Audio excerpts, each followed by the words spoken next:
देवियों और सज्जनों, आपकी सुरक्षा हमारे लिए सर्वोपरि है। इसलिए अब हम इस बोइंग 737 मैक्स एयरक्राफ्ट की ऑनबोर्ड सुरक्षा खूबियों के बारे में आपको जानकारी देंगे। कुर्सी की पेटी इस तरह से बांधे।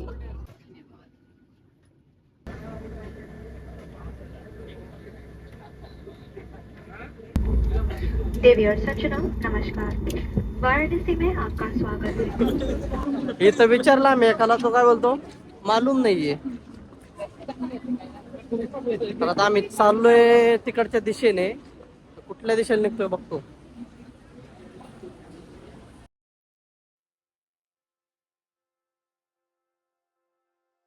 तर नमस्कार मित्रांनो, आता झाली सगळी तयारी आमची. आता आम्ही मुंबई एअरपोर्टला जाणार आहे. डॉक्टर साहेब मग थोडं लवकर नाही का निघालं? 12 तास आधी निघाले. आता आमची फ्लाईट संध्याकाळी 5ला आहे, आम्ही सकाळी 5ला निघालोय. म्हणजे जायला 12 तास नाही लागणार, पण अजून बस 6 वाजता आहे इथून. परत थोडंसं पुण्यात काम आहे, ट्रेनच्या टायमिंगनुसार पण जावं लागेल ना, कारण आम्ही आमच्या टायमिंगनुसार नाही जाऊ शकत एवढ्या लांब. आणि फ्लाईट 5ची म्हणजे 3 वाजता आपण तिथं पाहिजे ॲज पर गाईडलाईन, आहे का ना शिव? तर आता बॅग वगैरे भरल्यात, आम्ही निघतोय. आता आम्ही सगळं ओके, रेडी, तयार आहे आम्ही. आता जो सोडवायला येणार आहे ना, तो थंडीत काही उठणार नाही, त्याच्यामुळे पहिल्यांदा त्याला उठवायचे आम्हाला. तर मित्रांनो, आता आपला प्रवास इथून सुरुवात होतो. पहिल्यांदा आपल्याला भाणगाव फाट्यावरून एक प्रायव्हेट बस भेटली, त्याने आपण चाललो आता उरुळीपर्यंत. खाली बस होती आणि आम्ही दोघेच होतो. आम्ही PMTसाठी आलो होतो, पण ही बस आल्यामुळे डायरेक्ट या बसमध्ये बसलो. नंतर PMTने उरुळीमधून PMTने आम्हाला सोडलं, हडपसर गाडी तळला. तिथून डायरेक्ट पुणे स्टेशनला आलो आम्ही. पुणे स्टेशनला आल्यानंतर आमच्या ट्रेनला टायमिंग होता 10-15 मिनटं. आता म्हणलं स्टेशनला जायचं. या भुयारी मार्गातून स्टेशनला चाललो आहे आपण, जो पुणे स्टेशनच्या अलीकडे PMT स्टॉपच्या तिथे.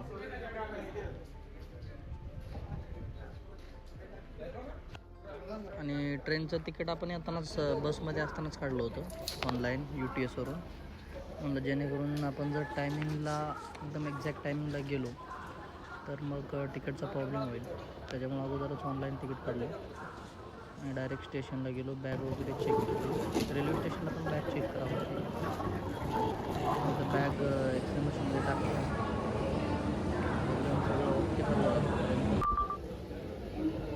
आत्तापर्यंत एकदम खुश होतो आम्ही.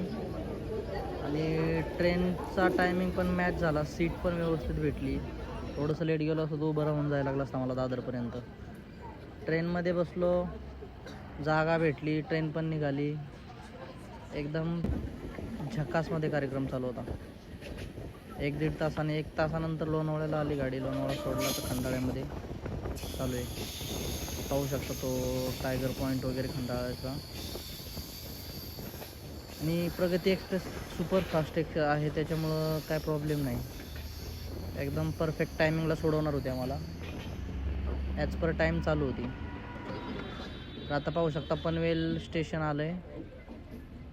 पनवेल स्टेशन नंतर ठाणे, असं करत गाडी आम्हाला आमच्या डेस्टिनेशनला घेऊन चालली होती. तर आता आपण उतरलो आहे दादर स्टेशनला. दादर स्टेशनवरून आपल्याला चेंज करायची आहे, तिथून आपण चेंज करून जाणार आहे बांद्रा. तर नमस्कार मित्रांनो, आता आपण उतरलोय दादरला. आपल्याला जायचं मेट्रो लाईनला. दादरवरून जाणार आहे आपण airport road metro station. Metro, where is metro? दादरला उतरलो की आपण तिकीट काढेपर्यंत लोकल आली आपली बांद्र्यासाठी जाण्यासाठी. त्या लोकलमध्ये बसलो आता आपण. ही लोकल आपल्याला बांद्रा स्टेशन सोडवेल. तिथं आपण जेवण वगैरे काय असेल ते करू, कारण सकाळपासून आम्ही पण काहीच खाल्लेलं नाही आहे. तर आत्ता हे स्टेशन माटुंगा रोड, हे येईल ते बांद्रा. बांद्रा स्टेशनला उतरलो आपण. आपली लोकल आपल्याला सोडून निघाली पुढच्या डेस्टिनेशनला. नाश्त्यामध्ये घ्यायचं का? जेवणच करू द्या, नंतर संध्याकाळी द्यायचं.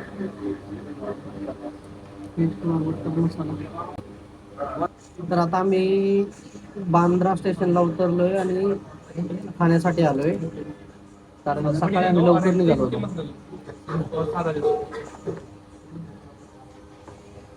भूक लागलेली सकाळी 4 वाजता उठलेलं भयंकर बोलून त्यामुळे काय खाल्लं नाही आम्ही. बडी नाही का बडी फक्त पुणे स्टेशनला आम्ही एक समोसा खाल्ला होता. आमचा प्रवास एवढा भारी झाला इथपर्यंत की आम्ही सकाळी बांडगाव फाट्यावरती आलो. एक जणाला सोडवायला आणलं होतं, झोपेतनं उठून आणलं होतं. आम्ही बांडगाव फाट्यावरती आलो. 6ची बस होती, 5:30ला आलो. बरोबर आलो, लगेच 2 मिनिटात बस आली दुसरी, म्हणजे ती नाही आली, प्रायव्हेट बस भेटली. त्या बसने आम्हाला उरुळीमध्ये सोडलं. उरुळीमधून लगेच PMT लागलेली होती, 6ची PMT. आम्ही 5:55 पर्यंत आलो. लगेच तिथून उरुळीपासून भेटली हडपसर गाडी तळला उतरलो. 5 मिनिटात लगेच पुणे स्टेशनची बस आली.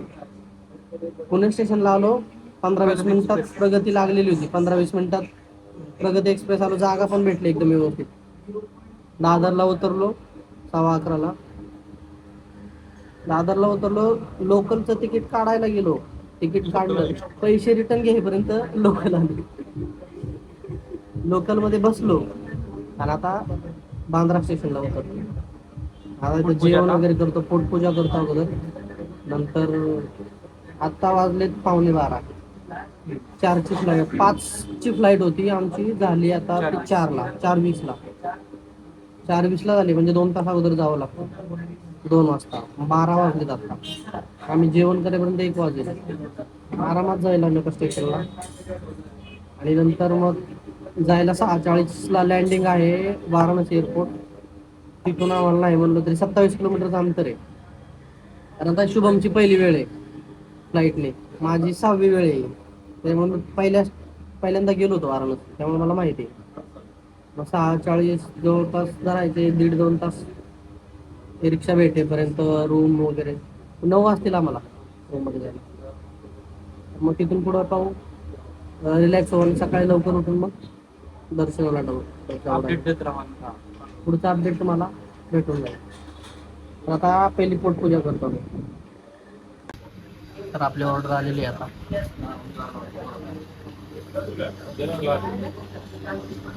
पनीर काय मागवले, पनीर बटर मसाला मागवलाय. रोटी नव्हती त्यांच्याकडे, चपाती मागवल्या.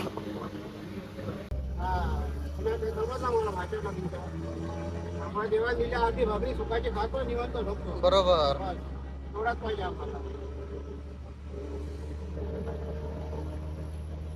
तर आपल्याला हे काका जे भेटले, ते कोकणातले काका भेटले आणि खूप चांगला स्वभाव होता त्यांचा. त्यांनी आपल्याला बांद्रा स्टेशनपासून ते आपल्या टर्मिनलला सोडलं, एअरपोर्टला. आणि खूप चांगला स्वभाव होता त्यांचा, की जेवढं गरजेचं आहे तेवढंच माणसाने कमवलं पाहिजे आणि तेवढंच खाल्लं पाहिजे, समाधानी राहिलं पाहिजे, हे जाता जाता त्यांनी आम्हाला सांगितलं काकांनी. आणि आमच्या ज्या टर्मिनलवरून आम्हाला जायचं होतं तिथे योग्य ठिकाणी सोडलं. बाकीचे रिक्षावाले जसे फसवतात तसं फसवलं नाही काकांनी.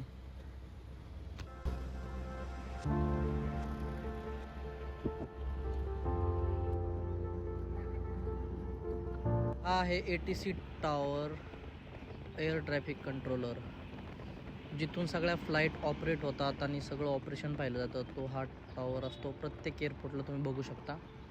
ATC टॉवर टर्मिनल 1 वरून आपली फ्लाईट होती. याच्या अगोदर मी 2-3 वेळा फ्लाय केलं होतं टर्मिनल 2 वरून. चला म्हणलं आलोय एअरपोर्टला, तर थोडीशी स्टाईल मारो, बॅग वगैरे घेऊन. त्याच्यामुळे बोललो शुभमला व्हिडिओ काढ चल पाठीमागून.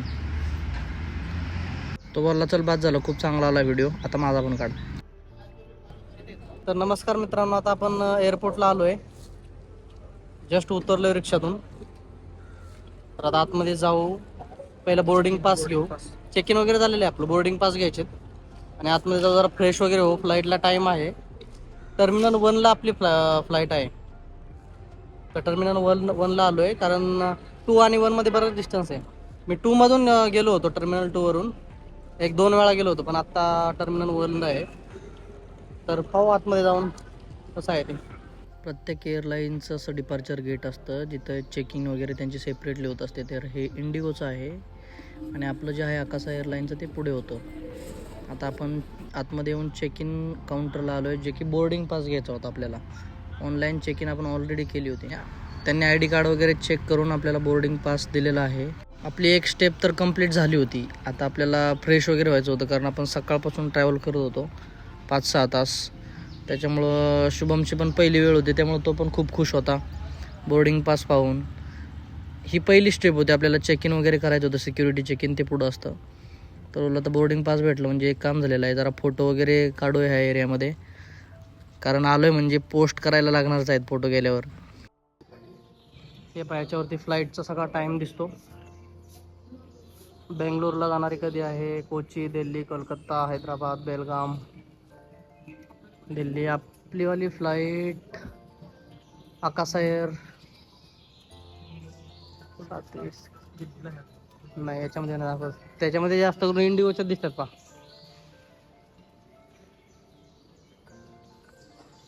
आता इथं सिक्युरिटी चेक इन होतं आपलं. हे बघा मित्रांनो, फायनली आम्ही आलेलो आहे चेक इन वगैरे करून, बोर्डिंग पास घेऊन सगळं झालेलं आहे. आता सिक्युरिटी चेक पण झालेलं आहे. आता शुभम कसं वाटतंय? मस्त, फर्स्ट टाइम एक्सपिरियन्स आहे. सगळ्या गोष्टी नवीन नवीन पद्धतीने बघायला मिळतात. संतोषला तसा एक्सपिरियन्स आहे. मी फर्स्ट टाइम आलेलो आहे, त्यामुळे बऱ्याच गोष्टी समजून सांगतोय किंवा कशी प्रोसेस असते, कसं कुठलं चेक इन वगैरे काय सगळ्या गोष्टी त्यांनी व्यवस्थित सांगितलं. म्हणजे नंतर पुढच्या वेळी जरी कुठं जायचं म्हटलं तरी काय ते त्यांना त्या आर्मीवाल्यांना सांगितलं मी डॉक्टर आहेत, त्याच्यामुळं जरा खुश झाला ते जास्त. इथे फ्लाईटला वेळ होता, कारण 2 तास अगोदर आलो होतो आपण, त्याच्यामुळे कॅफे कॉफी डेमध्ये बसलो. लाईव्ह इथून सगळ्या ॲक्टिव्हिटी दिसत होत्या आम्हाला.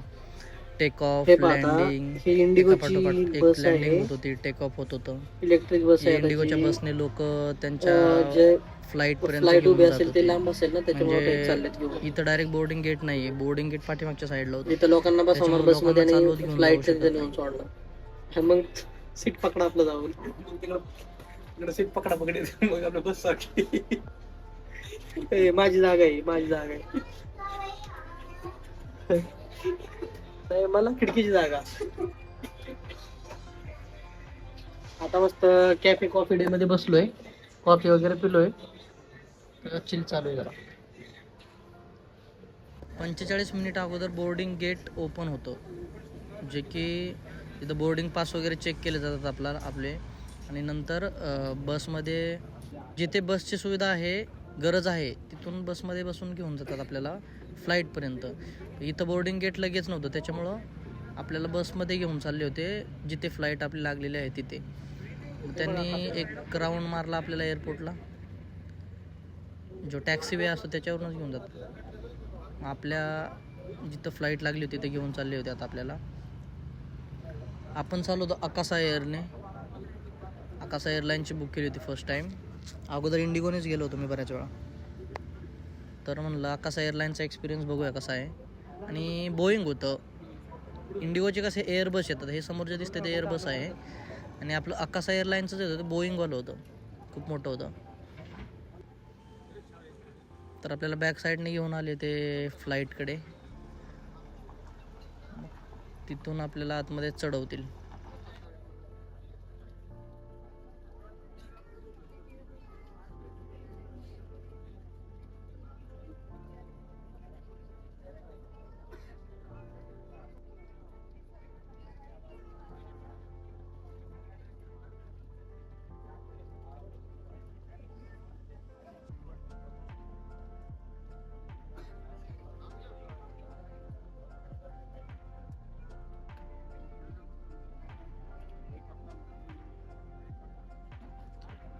तर आता इथे बॅक साईडला आपलं आकाशा एअरलाईनचं प्लेन लागलेलं आहे. पाहू शकता आता इथं दरवाजा ओपन होईल. सर्वांना इथं उतरवलं. जर एका ट्रिपमध्ये लोक येत नसतील तर बस परत जाते घेऊन यायला. तोपर्यंत या सोडवलेल्या लोकांनी आपले सीट नंबर पाहून बसायचं असतं. जे पण लगेज आहे ते आपण वर केबिनमध्ये ठेवून देतो, कारण चेक इन बॅगेज गेलेले असतात बेल्टवरून. तर आता आम्ही दोघं पण बॅग वगैरे ठेवून विराजमान झालेलो आहे ऑफिशियली. शुभम एकदम खुश झाला आहे. तर सगळे बसले. आता प्लेन निघायचा वेळ झालेला आहे, तर ते बोलत आहेत की तुम्ही आरामात जावा, जे खाली 2 जण उभे आहेत. देवियों और सज्जनों, आपकी सुरक्षा हमारे लिए सर्वोपरि है। इसलिए अब हम इस बोइंग 737 मैक्स एयरक्राफ्ट की ऑनबोर्ड सुरक्षा खूबियों के बारे में आपको जानकारी देंगे। कुर्सी की पेटी इस तरह से बांधे, कसने या ढीली करने के लिए इस तरफ और पेटी खोलने के लिए इस तरफ फ्लैप उठाएं। कैबिन में हवा का दबाव कम होने पर ऑक्सीजन नकाब अपने आप ऊपर बने पैनल से नीचे आ जाए। प्रत्येक एअरलाईनची अनाऊन्समेंट असते. सीट बेल्टची झाली, ऑक्सिजन मास्कची झाली, प्रत्येक गोष्टीची अनाऊन्समेंट झाल्यानंतर प्लेन रनवेवरती जातं. आता आपलं प्लेन रनवेवरती चालू आहे आणि टेक ऑफ होईलच. तर पाहू शकता मुंबई सिटीचा वरून व्ह्यू कसा येतो आहे.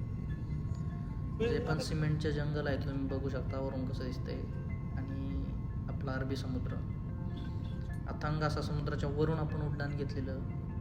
तर विमानातून समुद्रदर्शन घ्यायचं, मस्तपैकी व्ह्यू बघा किती छान दिसतोय. तर आपल्याला असंच दर्शन घेत घेत आता खायला आणून देतील थोड्या वेळात, स्नॅक्स वगैरे काय असेल ते.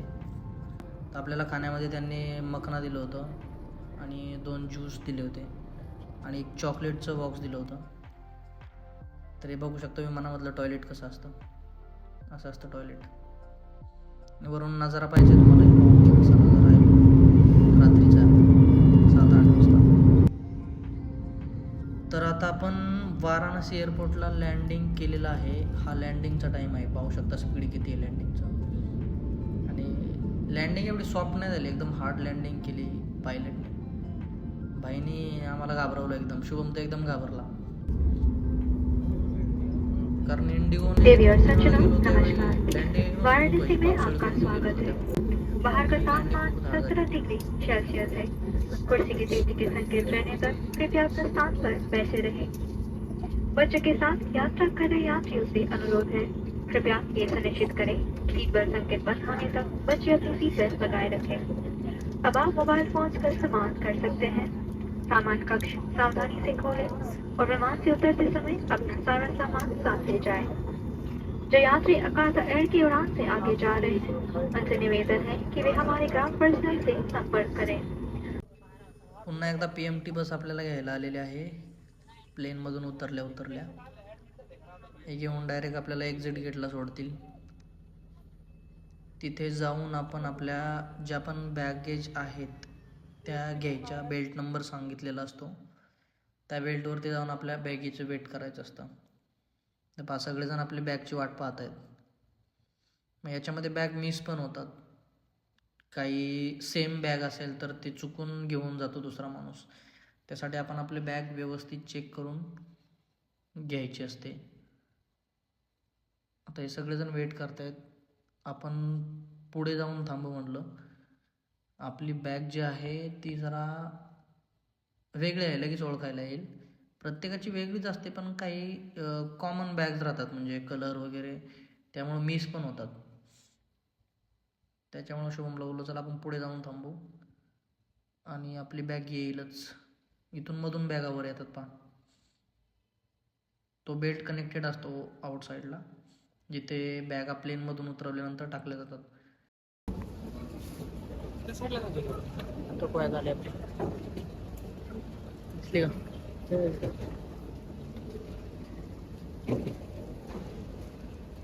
हे पहा आमची बॅग आलेली आहे, 3 नंबरची बॅग.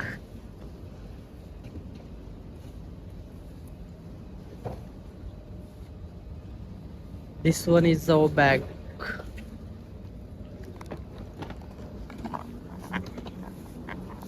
आपलीच आहे ना शुभम? चल की चला आता रिक्षा किंवा कॅबने जावं लागेल आपल्याला वाराणसी शहरात. 27 किलोमीटर फ्रॉम हिअर.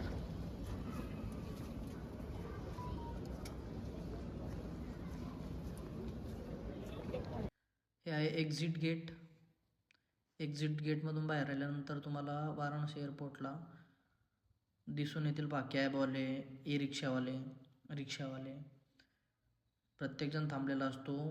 ते तुम्हाला सांगतात भाडं किती घेणार किती नाही. त्याच्यामध्ये आपण ठरवायचं किती द्यायचे किती नाही. आम्ही दोघांचे मिळून 450 दिले होते. यहाँ पे बेल लगाना जरूरी है क्या? नहीं नहीं कंपलसरी नहीं, आराम से बैठिए, कोई दिक्कत नहीं।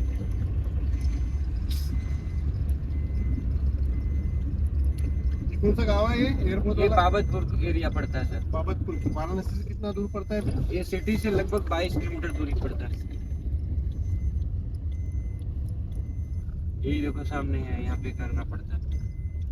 प्लस हम लोग 3-3, 4-4 आदमी मिल के काम करते हैं। मोबाइल से पेमेंट ले लेंगे ना? हाँ मोबाइल से UPI चलेगा। हाँ तब ठीक है भैया, मैं तो टैक्सी का बिल पे दीजिए। 1.5 घंटे और बस से जाएंगे तो वही 3-4 घंटे जो लग जाए।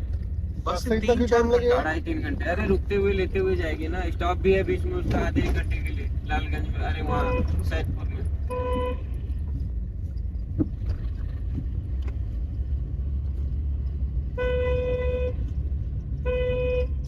ट्रेन से जाइए और जल्दी पहुंच जाइए। 1 घंटे ज्यादा लगेंगे ट्रेन से अगर टाइम।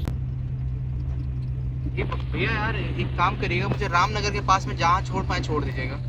हाँ भैया, रामनगर की तरफ में जिधर छोड़ पाए छोड़ दीजिएगा, कैंट मत छोड़िएगा, ठीक है?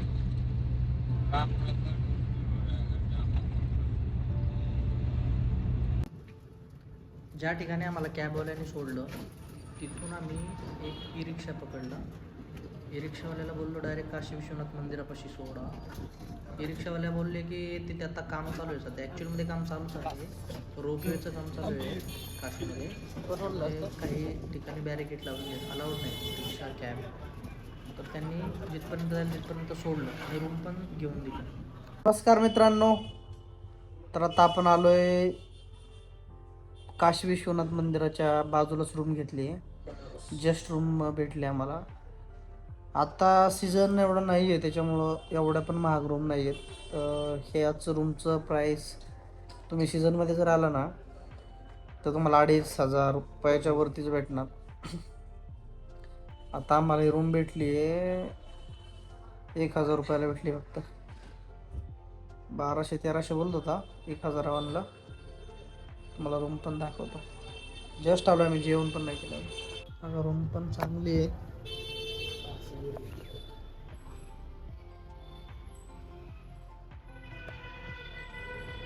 रूम पण चांगली आहे आणि मेन रोड बाजूलाची, मेन रोड पंपलीकडची इथं गॅलरी.